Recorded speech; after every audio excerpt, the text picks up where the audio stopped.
morning, students. Today we will continue with the chapter 10, reaching the age of adolescence. Means कि adolescence ਦੀ age तक आਉਂਦੇ ਸਾਡੀ body ਵਿੱਚ ਕਿਹੜੇ changes ਆਉਂਦੇ ਉਹ ਅਸੀਂ discuss ਕਰ ਰਹੇ ਸੀ। Last time ਅਸੀਂ ਕੀਤਾ changes at puberty time ਦੇ according 2021 ਦੇ age ਦੇ ਵਿੱਚ ਜਿਹੜੀ ਸਾਡੀ body ਦੇ ਵਿੱਚ changes ਆਉਂਦੇ females and males ਦੇ ਉਹ ਅਸੀਂ discuss ਕੀਤੇ ਸੀ। और ਅੱਜ ਦਾ ਸਾਡਾ topic ਹੈ secondary sexual characteristics। Secondary sexual characteristics ਉਹ ਵਾਲੇ ਕਰੈਕਟਰਿਸਟਿਕਸ ਹੁੰਦੇ ਜਿਹੜੇ ਕਿ ਪਿਊਬਰਟੀ ਦੇ ਡਿਊਰਿੰਗ ਡਿਵੈਲਪ ਹੁੰਦੇ ਸਾਡੇ ਬੋਡੀ ਦੇ ਵਿੱਚ ਮੇਲਸ ਅਤੇ ਫੀਮੇਲਸ ਦੋਨਾਂ ਦੇ ਵਿੱਚ। ਔਰ ਇਹ ਕੀ ਆ ਸਾਨੂੰ ਡਿਸਟਿੰਗੁਇਸ਼ ਕਰਦੇ ਆ ਮੇਲਸ ਅਤੇ ਫੀਮੇਲ ਨੂੰ ਇੱਕ ਦੂਜੇ ਤੋਂ ਡਿਫਰੈਂਸ਼ੀਏਟ ਕਰਦੇ ਆ, ਉਹਨਾਂ ਦੀ ਮੀਨਸ ਪਹਿਚਾਣ ਬਣਾਉਂਦੇ ਆ। ਔਰ ਫਸਟ ਆਫ ਆਲ ਅਸੀਂ ਕਰਾਂਗੇ ਮੇਲਸ ਦੇ ਵਿੱਚ ਕਿਹੜੇ ਕਰੈਕਟਰਸ ਹੁੰਦੇ ਨੇ ਸੈਕੰਡਰੀ ਸੈਕਸੁਅਲ ਕਰੈਕਟਰਸ ਇਨ ਮੇਲਸ।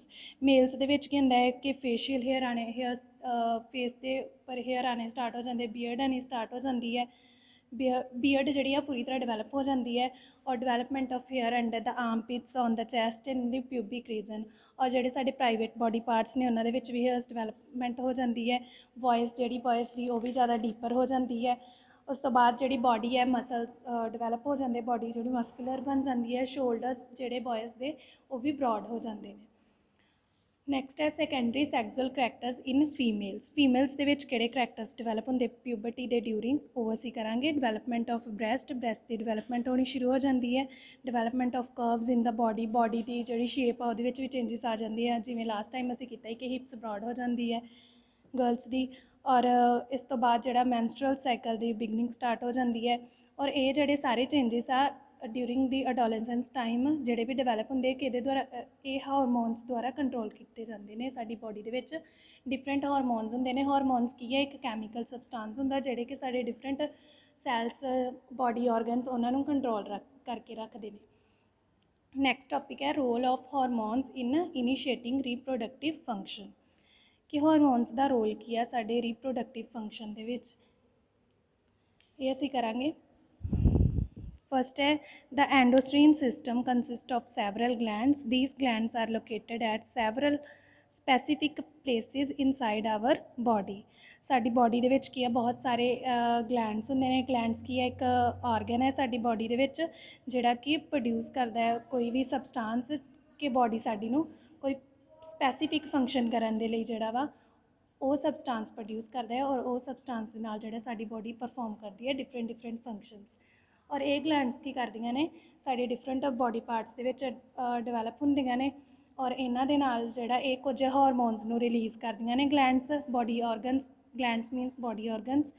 ਔਰ ਇਹ ਹਾਰਮੋਨਸ ਰਿਲੀਜ਼ ਜਦੋਂ ਕਰਦੀਆਂ ਔਰ ਉਹ ਵਾਲੇ ਹਾਰਮੋਨਸ ਕੀ ਕਰਦੇ ਸਾਡੀ ਬੋਡੀ ਦੇ ਡਿਫਰੈਂਟ ਪਾਰਟਸ ਤੱਕ ਜਾ ਕੇ ਡਿਫਰੈਂਟ ਫੰਕਸ਼ਨਸ ਨੂੰ ਪਰਫੋਰਮ ਕਰਦੇ ਨੇ। ਡਿਫਰੈਂਟ ਸੈਲਸ ਤੱਕ ਪਹੁੰਚ ਕੇ, ਟਿਸ਼ੂਜ਼ ਤੱਕ ਪਹੁੰਚ ਕੇ, ਆਰਗਨਸ ਤੱਕ ਪਹੁੰਚ ਕੇ with the help of blood stream ਦੇ ਥਰੂ ਇਹ ਸਾਰਾ ਕੁਝ ਹੁੰਦਾ ਹੈ।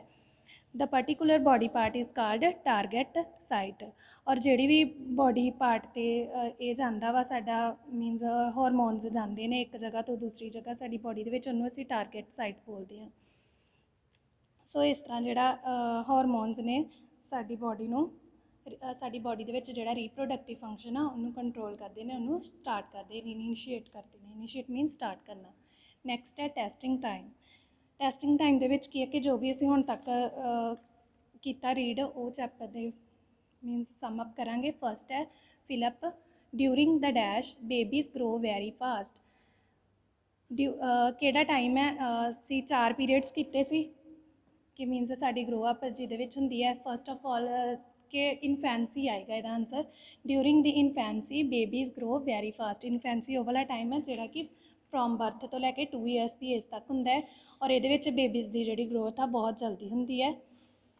ਸੈਕਿੰਡ ਹੈ the end of dash is the beginning of adulthood. Third ਅਸੀਂ ਕੀਤੀ ਸੀ ਕੈਟੇਗਰੀ ਹੈ ਸਾਡੀ ਗਰੋਥ ਦੀ ਅਡੋਲੈਸੈਂਸ।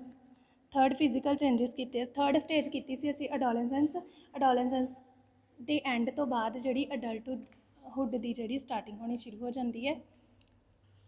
ਨੈਕਸਟ ਹੈ in dash pelvic bones grow and hips broaden. ਇਹਦਾ ਆਨਸਰ ਆਏਗਾ ਗਰਲਸ। ਇਨ ਗਰਲਸ ਕੀ ਹੋ ਜਾਂਦਾ ਹੈ ਪਿਊਬਰਟੀ ਸਟੇਜ ਦੇ ਵਿੱਚ ਪੈਲਵਿਕ ਬੋਨਸ ਜਿਹੜੀਆਂ ਜ਼ਿਆਦਾ ਗਰੋ ਕਰ ਜਾਂਦੀਆਂ। ਪੈਲਵਿਕ ਬੋਨਸ ਮੀਨਸ ਜੋ ਸਾਡੇ ਐਬਡੋਮਨ ਤੋਂ ਲੈ ਕੇ ਲੈਗਸ ਦੇ ਵਿੱਚ ਜਿਹੜਾ ਪਾਰਟ ਹੁੰਦਾ ਹੈ ਉਹ ਵਾਲੀਆਂ ਜਿਹੜੀਆਂ ਬੋਨਸ ਨੇ ਉਹ ਜ਼ਿਆਦਾ ਗਰੋ ਕਰਨੀਆਂ ਸਟਾਰਟ ਹੋ ਜਾਂਦੀਆਂ ਹੈ। ਔਰ ਹਿਪ ਜਿਹੜੀ ਆ ਉਹ ਬਰੋਡ ਹੋ ਜਾਂਦੀ ਹੈ। फोर्थ है many dash changes takes place during adolescence. Emotional, इसका आंसर आएगा इमोशनल। बहुत सारे ਜਿਹੜੇ ਸਾਡੇ इमोशनल चेंजेस ਆ ਉਹ अडोलसेंस टाइम ਦੇ ਵਿੱਚ ਜਿਹੜਾ ਟੀਨੇਜ ਦੀ ਟਾਈਮ ਦੇ ਵਿੱਚ ਜਿਹੜਾ ਡਿਵੈਲਪ ਹੋਣੇ ਸ਼ੁਰੂ ਹੋ ਜਾਂਦੇ ਆ। लास्ट वन है dash controlled by the changes which occur at adolescence, कि साडी बॉडी विच जो भी अडोलसेंस टाइम दे विच जिहड़ा जो भी चेंजेस आते साडी बॉडी दे विच किहदे द्वारा कंट्रोल किए जाते। सो इसका आंसर आएगा हार्मोन्स। हार्मोन्स द्वारा जिहड़ा साडी बॉडी दे विच जिहड़े भी चेंजेस आते हैं हार्मोन्स द्वारा कंट्रोल किए जाते हैं। सो अज दा लैक्चर साडा इत्थे खत्म हुंदा है। नैक्सट असीं डिस्कस करांगे reproductive face of life in humans. Thank you.